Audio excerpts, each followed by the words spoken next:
The cold wind swept across the German frontier as Roman legions stood ready for one final battle. The forest was dark, heavy with mist and the smell of damp earth. Horses snorted nervously, soldiers tightened their armor, and banners fluttered beneath a gray sky. At the center of this massive army stood Maximus Decimus Meridius, a general respected by every man who followed him. His armor was worn but polished, marked by years of service. He walked calmly among his soldiers, touching shoulders, offering quiet words of encouragement. These men trusted him with their lives, and he had never failed them. Maximus paused, scooping a handful of dirt and rubbing it between his palms, a small ritual that reminded him of home. His thoughts drifted far from the battlefield to the warm sun of Spain, to his wife and young son waiting on a peaceful farm. He longed for the day he could return, leaving behind war and politics. But for now, duty bound him to Rome. Nearby, Emperor Marcus Aurelius watched the army from his tent. Old and weary, he was a philosopher at heart, burdened by the weight of an empire. He knew his time was nearing its end, and his thoughts were troubled. Rome had strayed from its ideals. Power had corrupted the Senate, and the people were distracted by spectacle instead of virtue. Marcus believed Maximus was the man who could help restore Rome to what it once was, a republic guided by honor rather than ambition. The emperor's son, Commodus, arrived shortly after. He was desperate for his father's approval, yet never seemed to earn it. Commodus was insecure, jealous, and consumed by the desire to be loved. Where Maximus inspired loyalty effortlessly, Commodus commanded fear and resentment. Marcus Aurelius looked upon his son with disappointment, sensing the danger that lay within him. The battle began with thunderous force. Flaming arrows cut through the sky, crashing into the forest and setting it ablaze. Roman infantry advanced with disciplined precision. Maximus drifted in and out of consciousness as the slavers dragged him across the scorching sands of North Africa. The sun burned overhead, and his wounds festered beneath filthy rags. Every step felt like torture, yet some instinct deep inside him refused to let him die. Death would have been easy. Living meant remembering, and remembering meant pain. But somewhere within that pain was a growing fire. He was sold to a traveling gladiator trainer named Proximo, a former gladiator who had once earned his freedom from Marcus Aurelius himself. Proximo was a practical man, hardened by experience and unmoved by suffering.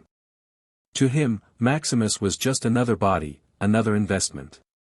He gave him a new name, one stripped of identity, and forced him into brutal training with other slaves.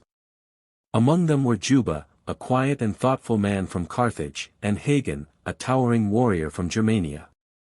They fought not for glory, but for survival. The first time Maximus entered the arena, it was nothing like the grand Colosseums of Rome. This was a dusty pit surrounded by shouting locals hungry for blood. Weapons were crude, rules non-existent. When the gates opened, Maximus felt the old instincts return. His body remembered what his mind tried to forget. He fought with discipline, protecting his companions, moving as part of a unit even in chains. When the dust settled, he was still alive, standing over fallen opponents. The crowd roared. Proximo noticed immediately. This man was different. He wasn't driven by rage or fear. He fought with purpose. Proximo pushed him harder, arranging more fights, harsher opponents. Each victory brought more attention. Each fight brought Maximus closer to something he hadn't felt since the death of his family, control. At night, Maximus sat quietly with Juba, sharing stories of home.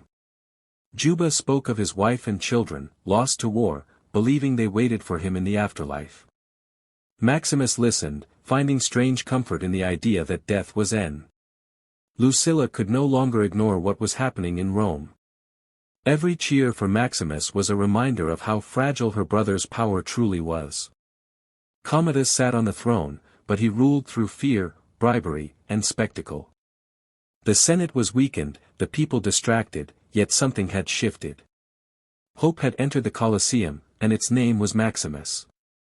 She sought him out in secret, visiting the gladiators' quarters under the cover of night. When she stood before him, memories flooded back. Once, they had dreamed of a life beyond war and politics. Now they stood on opposite sides of an empire soaked in blood. Lucilla warned him that Commodus would never stop trying to destroy him.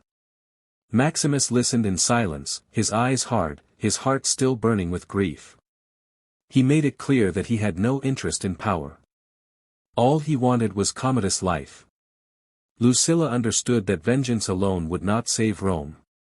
She revealed that several senators were quietly planning to restore the Republic, honoring Marcus Aurelius' final wish.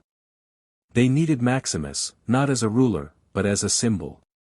His survival inspired the people and frightened Commodus. If Maximus could escape the arena and join their cause, Commodus' grip on power would crumble. Meanwhile, Commodus spiraled deeper into paranoia. He surrounded himself with guards, executed anyone who questioned him, and staged increasingly violent games to keep the crowd satisfied. Yet no amount of blood could drown out the truth. He was not loved. He was tolerated. Maximus, a slave, commanded more loyalty than the Emperor of Rome. Commodus tried subtlety first. He ordered opponents to be armed unfairly, forcing Maximus into brutal, uneven fights. He hoped exhaustion or chance would finish the job. But Maximus endured.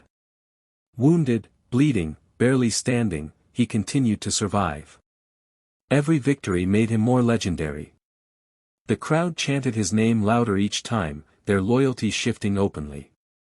In private, Commodus confronted Lucilla, AC. The city felt heavier in the days that followed, as if Rome itself sensed the approaching end. Commodus walked the halls of the palace like a hunted man, hiding his fear behind anger and cruelty. He ordered more executions, silenced more voices, and promised the people even greater games. Blood, he believed, would wash away doubt. But nothing could erase Maximus from their hearts. Maximus was held beneath the Colosseum, wounded and weak, yet calm. His thoughts were no longer filled with rage alone. He had seen how his survival had awakened Rome. Marcus Aurelius' words echoed in his mind, reminding him that duty did not end with personal loss. Juba visited him in secret, placing small figurines of Maximus' wife and son in his hands. Juba spoke softly of freedom beyond death, of peace waiting on the other side. For the first time since Spain, Maximus smiled. Commodus made his decision. He would face Maximus himself in the arena, believing that killing him with his own hands would finally earn the love he craved. Before the fight, he visited Maximus in his cell. Pretending mercy, Commodus stabbed him in the side, weakening him, then ordered the wound hidden beneath armor. He wanted victory, not a fair fight. The Colosseum was packed. The crowd roared as Commodus entered, armed and armored, presenting himself as Rome's fearless ruler. When Maximus was brought out, unsteady but defiant, the people erupted. Even wounded, he stood taller than the emperor. The fight began slowly, Commodus circling, taunting, striking carefully. Maximus struggled, blood seeping beneath his armor, his vision blurring. Each breath was a battle. Commodus grew more desperate as the fight dragged on, his blows wild and emotional. He wanted dominance, applause, love. Instead, he found resistance. Summoning every remaining ounce of strength, Maximus turned the tide. Years of battle guided his hands even as his body failed him. He disarmed Commodus, sending the sword skidding across the sand. P.